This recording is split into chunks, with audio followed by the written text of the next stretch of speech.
cinéma avec Thomas Lécuyer.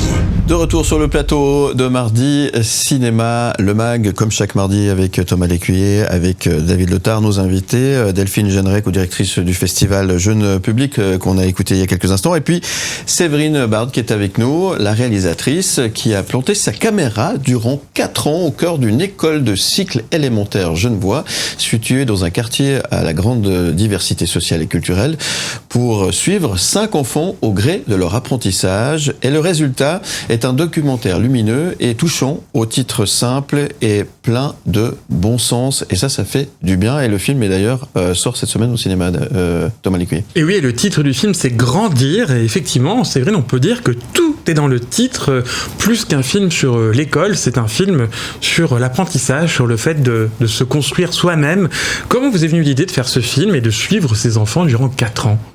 C'est venu en fait de la rencontre avec l'enseignante qui a les enfants au tout début de l'histoire, qui est une amie, mais avec qui j'échange souvent sur son rapport aux enfants. Et ce qui me plaisait chez elle, c'était vraiment ce rapport très horizontal qu'elle entretient avec eux et cette volonté de, avant tout, construire le socle qui leur permettra justement de grandir et d'entrer dans la société, de faire partie de cette société tout en étant des individus.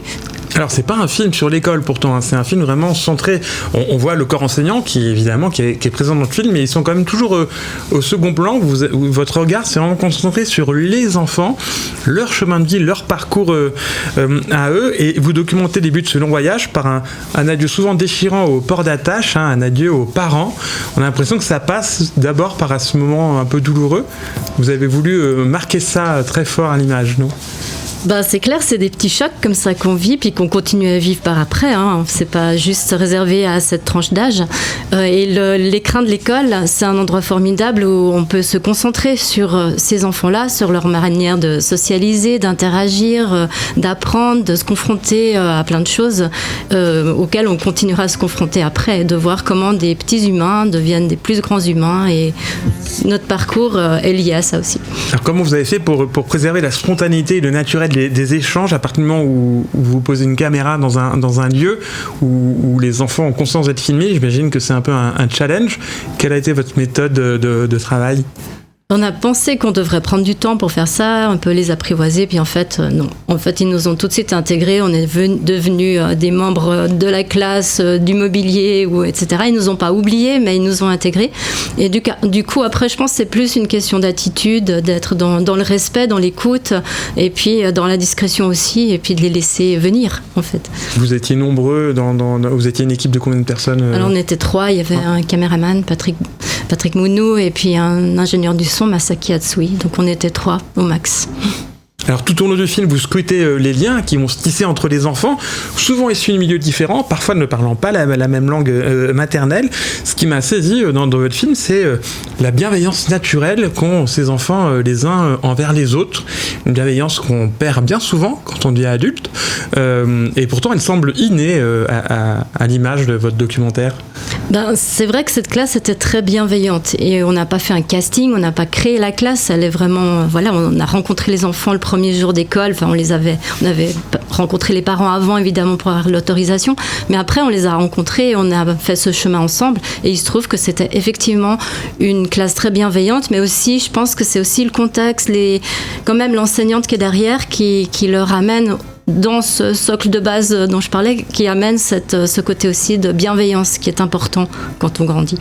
Oui, puis on voit aussi la richesse du multiculturalisme, alors très présent dans cette classe et dans ce quartier genevois, mais présent dans de nombreuses écoles de Suisse romande. Il y a un exemple qui m'a beaucoup frappé, c'est quand le papa de Janelle, une des petites filles du film, vient en classe donner une leçon de l'ari, sa langue maternelle du nord du Congo, et on se rend compte à quel point les enfants sont fascinés et très ouverts aussi à la découverte d'autres cultures.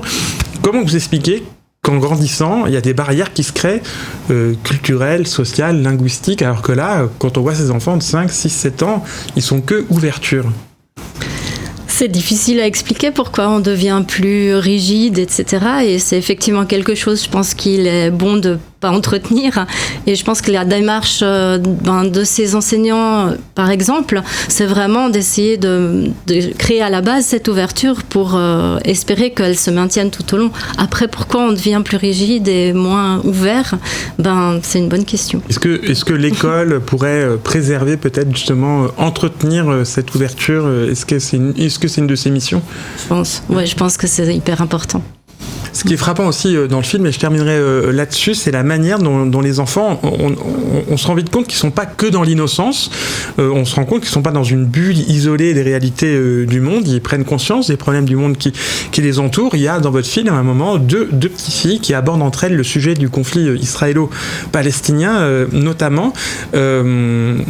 L'innocence n'est pas forcément synonyme que d'enfance. L'enfance, c'est aussi des petits êtres qui ont tout à fait conscience du monde qui les entoure. Oui, bien sûr qu'ils ont dû entendre ça dans des discussions entre leurs parents et tout, mais je trouve que la petite Tala, quand elle dit on peut pas dire pays poubelle, pays, elle dit vraiment ça, elle dit on peut pas critiquer un pays quoi qu'il arrive. Et elle, ça sort de son cœur, j'ai l'impression. Et quoi qu'elle ait entendu autour d'elle, elle a quand même cette conscience comme quoi on doit juger le reste du monde avec réserve quand même. Est-ce que, Séverine Barne, grandir, c'est synonyme de vieillir ou c'est deux chemins complètement différents ? J'espère pas, en fait. Il y a quelqu'un qui m'a une fois parlé du film en me disant « J'ai appris un peu ce que ça voulait dire grandir, mais ça veut pas dire vieillir ». Merci beaucoup. Une phrase pour terminer, en tous les cas. Merci beaucoup, Séverine Bard. Plein succès pour ce film, en tous les cas. Merci beaucoup. Merci d'être venue ce matin. Merci Delphine Jeanneret également d'être venue ce matin. Plein succès pour le festival. Et vive le jeune public. Merci. Au cinéma. Merci Thomas Lécuyer. On se retrouve évidemment la semaine prochaine pour de nouvelles aventures. Oui, on parlera cinéma documentaire justement avec le festival Let's Doc qui se déroule dans toute la Suisse du 1er au 30 novembre. On accueillera aussi sur le plateau la saxophoniste Valentine Nichot avec son saxophone, figurez-vous, pour parler de musique au cinéma.